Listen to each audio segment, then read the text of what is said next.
Respected viewers, अस्सलाम वालेकुम। Respected viewers, जैसा कि आप लोगों को पता है कि रिसेंटली मिनिस्ट्री ऑफ डिफेंस में बहुत ही ज़बरदस्त और काफ़ी तादाद में जॉब्स की अनाउंसमेंट हुई है। उन्हीं जॉब्स में से एक जॉब का नाम है गाइस यूडीसी और दूसरी जॉब का नाम है एलडीसी, जिन्हें हम लोअर डिवीज़न क्लर्क और दूसरी को अपर डिवीज़न क्लर्क भी कहते हैं।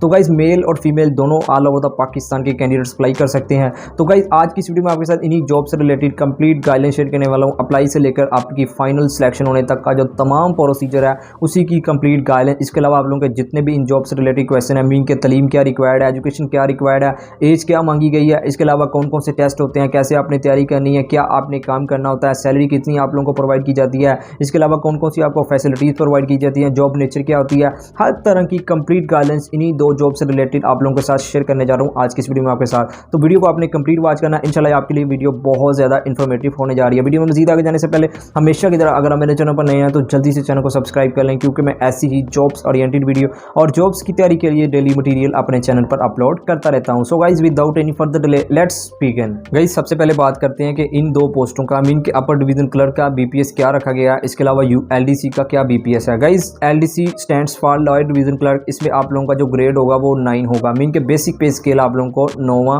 प्रोवाइड किया जाता है। इसके अलावा गाइस जो अपर डिवीजन मीन के यूडीसी जिसे हम कहते हैं, तो गाइस इसमें आप लोगों को जो बीपीएस रखा गया है वो 11 आप लोगों को प्रोवाइड किया जाता है। पर गाइस एक चीज़ नोट कर लें, मैं ये दोनों की क्यों मीन के इस पर कंबाइन वीडियो बना रहा हूँ, क्योंकि गाइस इनमें बस जो आप लोगों की स्केल और गाइस इसमें जो सैलरी है गाइस बस इनका डिफरेंस होता है। बाकी ऑलमोस्ट जो सिलेक्शन प्रोसेस है और जॉब नेचर है वो ऑलमोस्ट सेम ही होता है। फर्दर मैं आपको वो बताता हूँ। तो गाइस आपने वीडियो को कंप्लीट वॉच करना है, इंशाल्लाह आपके लिए बहुत ज़्यादा इन्फॉर्मेटिव होने जा रही है। फर्दर गाइस बात करते हैं कि एजुकेशन क्या रिक्वायर्ड है, मीन के क्या एजुकेशन क्राइटेरिया रखा गया। गाइस एलडीसी के लिए आपकी तलीम जो मांगी गई है वो मैट्रिक में अगर आपने किसी भी साइंस आर्ट्स में किया हुआ है तो आप अप्लाई कर सकते हैं। तो गाइस एक चीज़ नोट कर लें, इसमें आपका टाइपिंग टेस्ट भी होता है, वो आपको फर्दर बताता हूँ कि किस टेस्ट के बाद होगा। लेकिन स्पीड आप नोट कर लें, टाइपिंग स्पीड जो आपकी एलडीसी के लिए रिक्वायर्ड है वो 30 वर्ड पर मिनट आप लोगों की स्पीड रिक्वायर्ड है। मीन कि आपने 1 मिनट में 30 वर्ड इंग्लिश के टाइप करने होते हैं। देन गाइस यूडीसी की बात कर लेते हैं। यूडीसी में इंटरमीडिएट अगर आपका कंप्लीट है, साइंस आर्ट्स किसी में भी किया हुआ है, एफएससी आईकॉम डीकॉम कोई भी 3 ईयर डिप्लोमा किया हुआ है, इंटरमीडिएट के इक्वल है तो आप अप्लाई कर सकते हैं। तो गाइस इसमें जो आप लोगों की स्पीड रिक्वायर्ड है वो 40 वर्ड पर मिनट आप लोगों की स्पीड मांगी गई है। मीन के 1 मिनट में आपने 40 अल्फाज इंग्लिश के टाइप करने होते हैं। तो गाइस एज की बात कर लेते हैं। गाइस एज आपकी 22 से लेकर 30 ईयर तक आपकी एज है, तो गाइस आप अप्लाई कर सकते हैं। देन गाइस बात कर लेते हैं कि आपने कैसे अप्लाई करना है। गाइस अप्लाई आपने सिंपल मिनिस्ट्री ऑफ डिफेंस की ऑफिशियल वेबसाइट पे जाना है, लिंक मैं डिस्क्रिप्शन में दे देता हूँ, तो वहाँ जाकर आपने क्लिक करना है। फौरन आपके सामने एक फॉर्म शो होगा, उसको आपने फिलअप करना है। और गाइस फिलअप करने के बाद आपने अपनी बेसिक और एकेडमिक इन्फॉर्मेशन को पुट करने के बाद आपने सबमिट पर क्लिक करना है, आपका अप्लाई हो जाएगा। एक वाउचर होगा गाइस, वो आपने एलडीसी का सेपरेट होगा, यूडीसी का सेपरेट होगा, वो आपने निकाल कर बैंक में जमा भी करवाना होता है। तो गाइस फीस सबमिट करवाने के बाद आपका जो अप्लाई का प्रोसीजर है वो मुकम्मल हो जाता है। तो गाइस विद इन 2-3 मंथ के अंदर अंदर आपको टेस्ट के लिए बुलाया जाता है, जिसे हम स्क्रीनिंग टेस्ट भी कहते हैं, रिटन बेस्ड टेस्ट होता है। तो गाइस 100 MCQs पर मुश्तमिल आप लोगों का ये पेपर होता है। डिफरेंट सब्जेक्ट में से पेपर आता है। फर्दर मैं आप लोगों को आकर पे बताता हूँ कि किन किन सब्जेक्ट में से पेपर आता है। पहले आप सिलेक्शन प्रोसेस सुन लें। तो गाइस रिटन टेस्ट को पास करने के बाद, मीन के स्क्रीनिंग टेस्ट को पास करने के बाद आप लोगों का टाइपिंग टेस्ट होता है। टाइपिंग टेस्ट जैसा कि मैंने आपको बताया कि एलडीसी के लिए 30 वर्ड पर मिनट स्पीड रिक्वायर्ड है और यूडीसी के लिए मीन के अपर डिवीजन क्लर्क के लिए आप लोगों की 40 वर्ड पर मिनट स्पीड रिक्वायर्ड होती है। मीन के आपने स्पीड निकालनी होती है। एक चीज़ नोट कर लें, जिन कैंडिडेट्स की मीन के जिन्होंने कभी टाइपिंग प्रैक्टिस नहीं की तो वो अभी से स्टार्ट कर दें, क्योंकि 30 वर्ड पर मिनट एलडीसी के लिए और यूडीसी के लिए 40 वर्ड पर मिनट तो बहुत मीन के ये स्पीड है गाइस। अगर आपकी स्पीड घर में 50 प्लस स्पीड होगी तो फिर ही आप वहाँ 30 या 40 निकाल सकते हैं जो आपकी रिक्वायर्ड होगी। तो टेस्ट थोड़ा सा डिफिकल्ट होता है टाइपिंग टेस्ट, ये आपने मीन के पहले से ही अच्छे से तैयारी करनी है। अगर आपकी नहीं तैयारी तो अभी से स्टार्ट कर दें, आपके पास बहुत अच्छी अपॉर्चुनिटी है प्रैक्टिस के लिए। फर्दर टेस्ट के बाद आपके पास इतना टाइम नहीं होगा, मैं अगेन आप लोगों के साथ ये बात शेयर कर रहा हूँ। तो गाइस जो कैंडिडेट्स टेस्ट को पास कर लेंगे देन उनका होगा साइकोलॉजिकल असेसमेंट टेस्ट, जिसे हम पर्सनैलिटी टेस्ट भी कहते हैं, जिसे हम एप्टीट्यूड टेस्ट भी कहते हैं। तो भाई ये शॉर्ट सा होता है, ये जैसा अदर जॉब्स के लिए जो असिस्टेंट डायरेक्टर सब इंस्पेक्टर की पोस्ट का होता है वैसा आप लोगों का नहीं होगा। ब्रीफली बस आप लोगों का मेंटल लेवल चेक किया जाता है इसमें। तो जो कैंडिडेट्स साइकोलॉजिकल असेसमेंट टेस्ट में पास हो जाएंगे, मीन के क्वालिफाई कर लेंगे, तो देन उनका होगा इंटरव्यू के वाले से एक चीज़ नोट कर ले, मैं इंशाल्लाह एक सेपरेट वीडियो बनाऊंगा जिसमें आप लोगों को प्रॉपर कंप्लीट गाइडलाइंस प्रोवाइड करूंगा। आपकी ड्रेसिंग से रिलेटेड, कमरा इम्तहान में एंटर होने से लेकर जो क्वेश्चन आंसर का सेशन होता है, देन कमरा इम्तहान से बाहर आने तक का तमाम प्रोसीजर एक फार्मल तरीके के साथ आप लोगों के साथ एक वीडियो में शेयर करूँगा। तो इंशाल्लाह वो कुछ ही दिनों में अपलोड वीडियो कर दूँगा।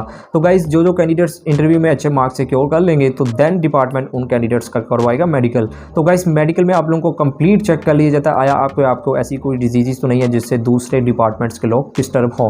तो गाइज़ आप लोगों को ऑफर लेटर जारी कर दिए जाते हैं। ऑफर लेटर के साथ साथ आप लोगों को स्टार्टिंग सैलरी मिलना भी शुरू हो जाती है। एक चीज़ नोट कर ले, इसमें आपको कोई भी प्रॉपर कोई फील्ड ट्रेनिंग के लिए कहीं भी नहीं भेजा जाता। जहां आपने ड्यूटी करनी होती है तो वहां आपके ऑफर लेटर जारी कर दिए जाते हैं। तो गाइस स्टार्टिंग सैलरी जो आपकी सैलरी की बात कर लेते हैं। Starting salary as a LDC, तो गाइस लाइट डिवीजन क्लर्क अगर आप मिनिस्ट्री ऑफ डिफेंस में भर्ती होते हैं तो गाइस आपको जो स्टार्टिंग सैलरी है वो 25 से 30,000 के अराउंड बूट आप लोगों को स्टार्टिंग सैलरी मिलना शुरू हो जाती है। अपर डिवीजन क्लर्क की बात कर लेते हैं ग्रेड 11 के, तो गाइस इसमें आप लोगों को जो स्टार्टिंग सैलरी है वो 30 से लेकर 38,000 के अराउंड बूट आप लोगों को तमाम अलाउंसेस को इंक्लूड करके आप लोगों को सैलरी मिलना शुरू हो जाती है।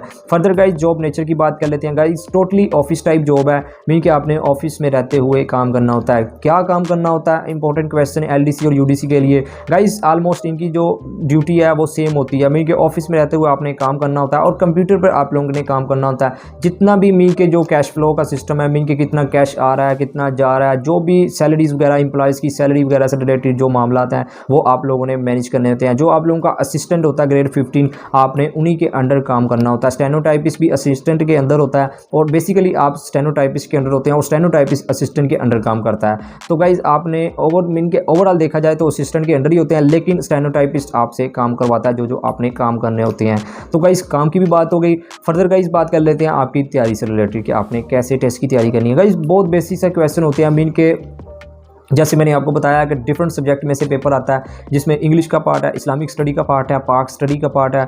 इसके अलावा जनरल साइंस का आपको मीन के पता होना चाहिए, computer and IT, MS office और MS वर्ड से रिलेटेड बहुत सारे मीन के क्वेश्चन आते हैं। मीन के MS ऑफिस में जो एक्सेल वगैरह, पावर पॉइंट और MS वर्ड से रिलेटेड काफ़ी ज़्यादा क्वेश्चन आते हैं। कंप्यूटर से रिलेटेड बहुत सारा पार्ट आता है पेपर में।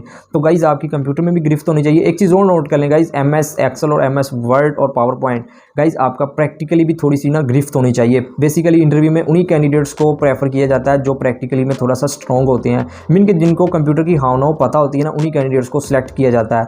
तो आपने अभी से अपना MS ऑफिस से रिलेटेड आप लोग को प्रैक्टिस आपने लाजमी स्टार्ट कर देनी है, मीन कि आपको नॉलेज लाजमी होना चाहिए। इंटरव्यू में मैं शॉर्ट सी वीडियो बनाऊंगा जिसमें कंप्लीट गाइडलाइंस भी बता दूंगा कि किन किन क्वेश्चन का बेसिकली चलो मैंने आपको बता भी दिया है कि इंटरव्यू में आपके प्रैक्टिकल भी करवाया जा सकता है MS ऑफिस वर्ड वगैरह से रिलेटेड। जो पेपर में पार्ट होगा वो बेसिक मैथमेटिक्स का भी पार्ट होगा, जिनमें सीरीज के क्वेश्चन, परसेंटेज, रेशो वगैरह के क्वेश्चन आप लोगों ने फाइंड करने होते हैं। बहुत ईजी से क्वेश्चन होता है, मीन के क्वेश्चन होते हैं मैथमेटिक्स से रिलेटेड। जनरल नॉलेज का पार्ट होता है जिनमें वर्ल्ड नॉलेज से रिलेटेड, वर्ल्ड ज्योग्राफी से रिलेटेड भी कुछ क्वेश्चन होते हैं। तो गाइस वैसे आपको ज़्यादा टेंशन लेने की ज़रूरत नहीं है। मेरे चैनल पर बहुत सारा मटीरियल, तमाम सब्जेक्ट जो मैंने आपके साथ शेयर किया है, इंग्लिश से रिलेटेड, जनरल नॉलेज से रिलेटेड, कंप्यूटर से रिलेटेड, जनरल साइंस से रिलेटेड, मैंने तमाम पार्ट्स की सेपरेट 200 इंपॉर्टेंट MCQs आप लोगों के साथ शेयर किए हुए हैं। तो गाइस मैं इंशाल्लाह ये गारंटी के साथ ये कहता हूँ कि अगर आपने वो मेरी इस तमाम प्लेलिस्ट को अगर वॉच कर लिया, कंप्यूटर की प्लेलिस्ट को, जनरल साइंस की प्लेलिस्ट को, क्योंकि गाइज मैंने बहुत ही इंपॉर्टेंट क्वेश्चन आप लोगों के साथ शेयर किए हुए हैं, तो अगर आपने वो वीडियोस को कंप्लीट वॉच कर लिया इंशाल्लाह आपकी 100% तैयारी हो जाएगी। मैं ये गारंटी के साथ कहता हूँ, मीन कि उसमें मैंने बेसिक लेवल भी कवर किया हुआ है, एडवांस लेवल के भी MCQs ऐड किए हुए हैं। तो इंशाल्लाह आपकी बहुत बेटर तैयारी हो जाएगी। फर्दर गाइज आपको कोई भी बुक लेने की जरूरत नहीं, क्योंकि बहुत ही मीन के सिंपल से क्वेश्चन होते हैं, ज़्यादा थारोली, ज़्यादा एडवांस लेवल नहीं पूछा जाता आपके LDC और UDC के पेपर में। तो गाइज आखिर पर यही कि आपको आपके हर नेक मकसद में कामयाब फरमाए। फिर भी अगर आपका इस वीडियो से रिलेटेड कोई भी क्वेश्चन है तो आप कमेंट सेक्शन में पूछ सकते हैं, भाई आपका लाजमी जवाब देगा। Thank you for watching, take care, अल्लाह हाफिज़।